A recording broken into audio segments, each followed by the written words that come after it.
Just making sure everybody's in a good spot where you can see exactly what I'm doing here. I want to make...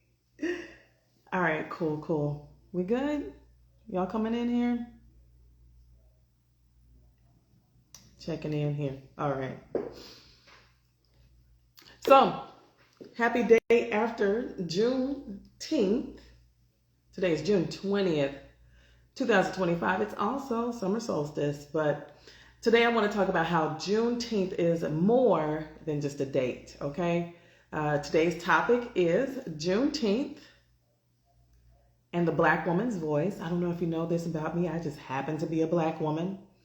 And I want to focus on what we're still healing. Let me make my phone be silent because I know my sister, no diss sis, but I know my sister likes to call on her lunch break, and I want to keep distractions to a minimum wherever possible because it doesn't take much for me. Anyway, again, this is Juneteenth and the Black woman's voice. We're talking about what we're still healing. And this is a conversation on lineage, silence, and reclaiming voice as a quiet powerhouse. I am what I consider myself to be, a quiet powerhouse. And if you're wondering what exactly is a quiet powerhouse, I'm going to tell you. Just keep watching. I'm going to tell you, I promise. You'll find out. Check's notes. Okay. So June 19th was not, I'm talking about June 19th, 1865, when those general orders were read in Galveston, Texas.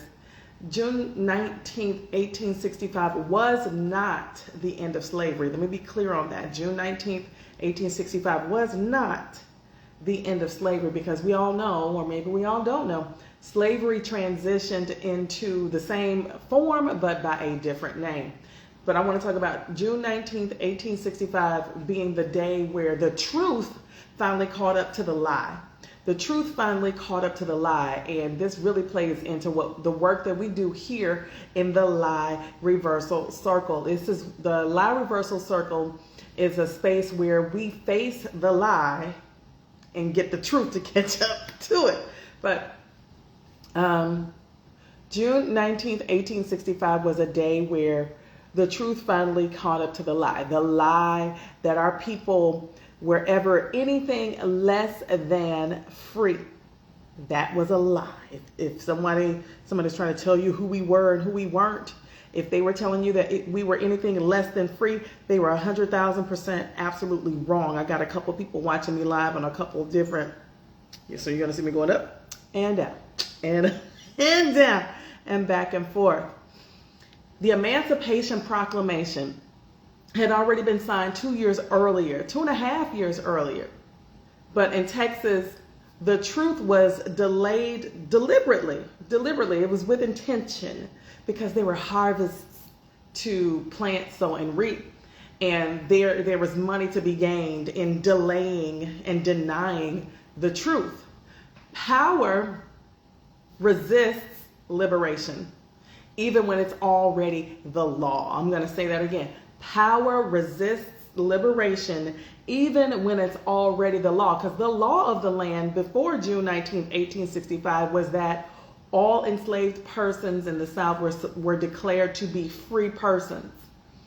That is not what was happening in actuality. And I want to reframe this narrative of the Emancipation Proclamation, freeing the slaves, freeing the enslaved people. Baby, we've been free.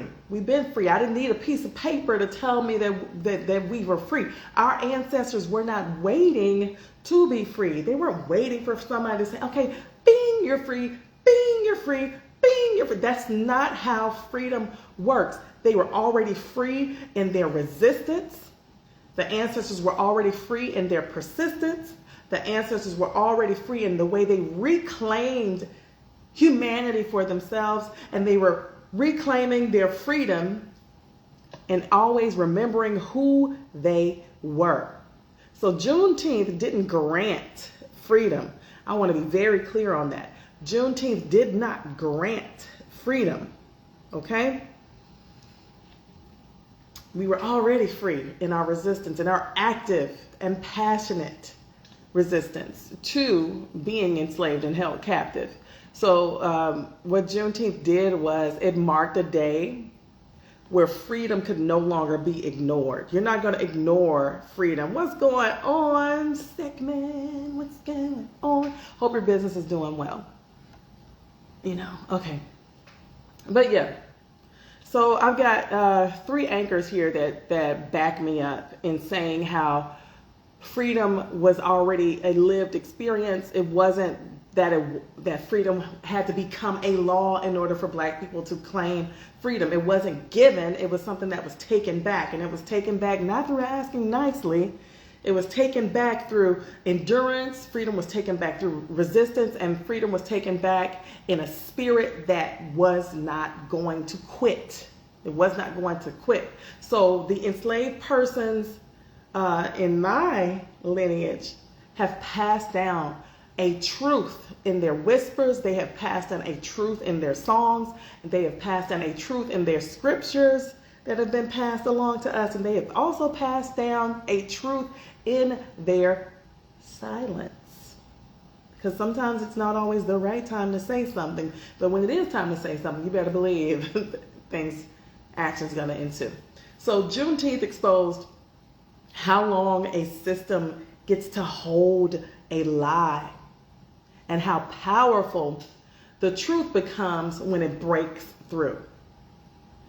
When it breaks through. So I want you to ask yourself this question. You don't have to be Black to answer this question.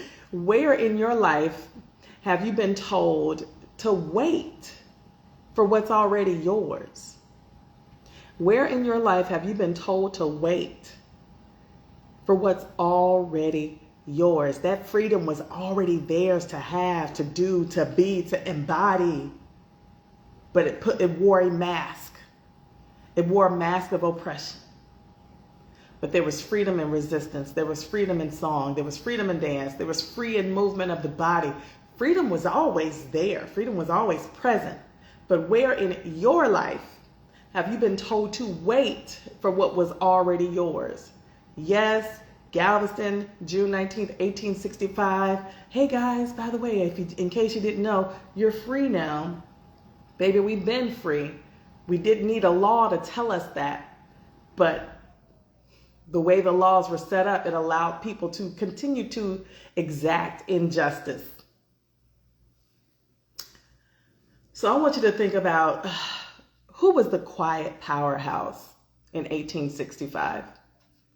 1865. Who is the Quiet Powerhouse of 1865? What does this person look like? What do they embody? I want you to picture her.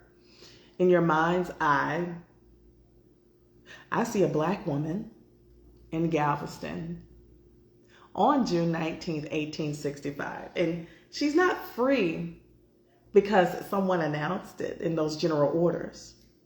She's been freeing herself all along, the whole time. She's been freeing herself. She's been freeing herself in private. I'm trying to throw 3 P's together. She's been freeing herself in private. Y'all know I love alliteration. She's been freeing herself in prayer. And she's been freeing herself in her persistence. Because persistence is resistance, baby. Let me tell you, she's cooking. She's watching and she's listening. And when she speaks, her voice carries generations from behind her and also carries generations forward. That is the Quiet Powerhouse I envision on June 19th, 1865. She's the one who, she's the one whose strength, it just lives right below the surface. Right below the surface. She doesn't need to be loud, or she doesn't need to shout in order for her presence to hold weight. And this Quiet Powerhouse on June 19th, 1865, she's the root. She's the root. Like when you think about roots run deep and wide, and they're quiet, and they're unshakable. That's the Quiet Powerhouse I envision in my mind's eye on June 19th, 1865. Now, she knew her freedom before somebody had to declare it. Nobody had to tell her she was free because she never stopped believing that freedom was already hers to have. It was already hers to have. She showed up in rooms. She showed up in rooms that she couldn't control with her full dignity intact. This quiet powerhouse of June 19th, 1865 was the keeper of memory. She was the keeper of language, and she was the keeper of what's sacred. Again, this is the quiet powerhouse that I imagine on June 19th, 1865. And I find myself asking, what was it that the quiet powerhouse on June 19th, 1865, what did she have to withhold? What did she have to tuck in? What did she have to keep back in order for her to survive?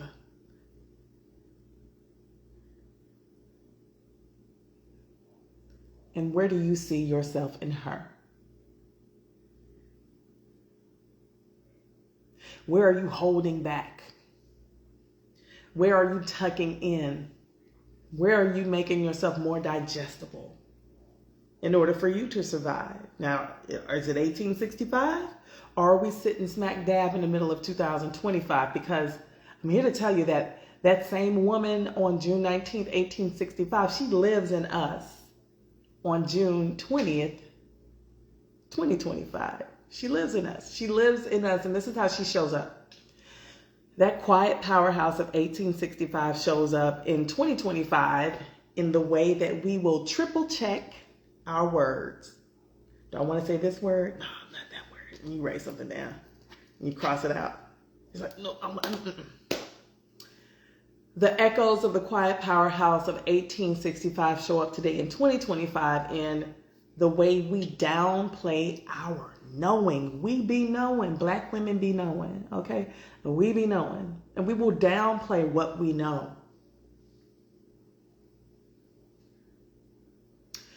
Another echo of the quiet powerhouse of 1865 versus the quiet powerhouse of 2025 shows up in the ache, the shared ache to be heard without having to fight for it.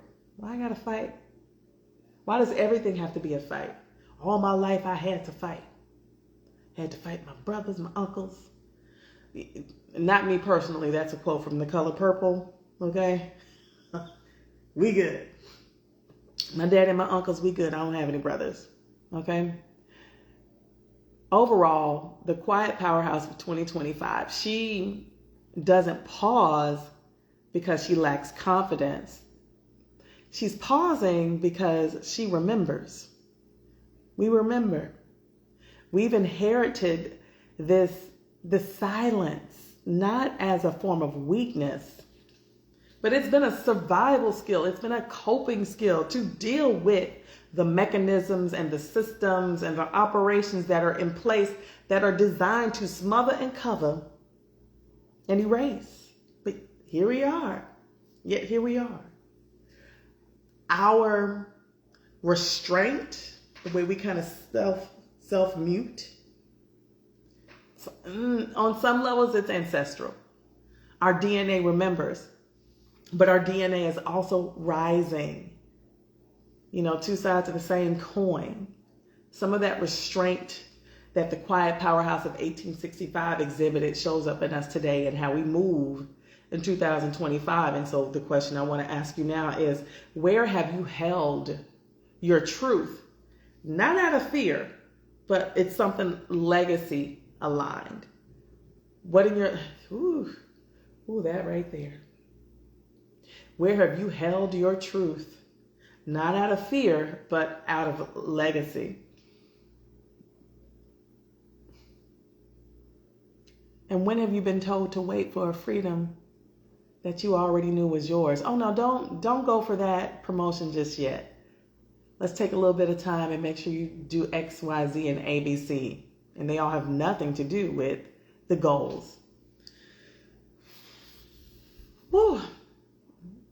So when I think about what voice liberation looks like today, When I think about what voice liberation looks like today versus 1865, and 1865, on a lot of levels, voice liberation looked like claiming your body back through your voice.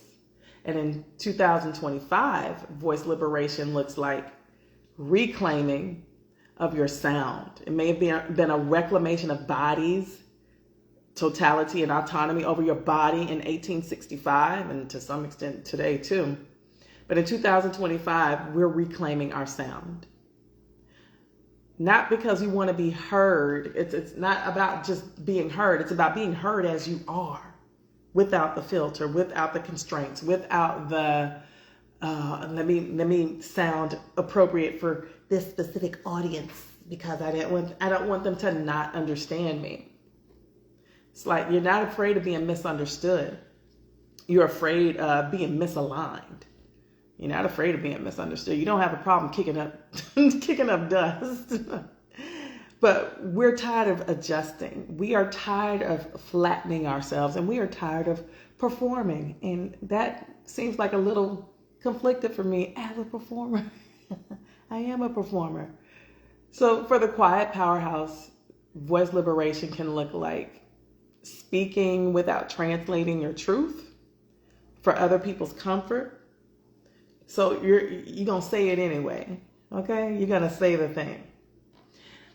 The Quiet Powerhouse of today wants to be respected in her softness and not forced to deliver things in such a sharp and abrasive way. Oh, you have to act like a this or be a that instead of being who you already are.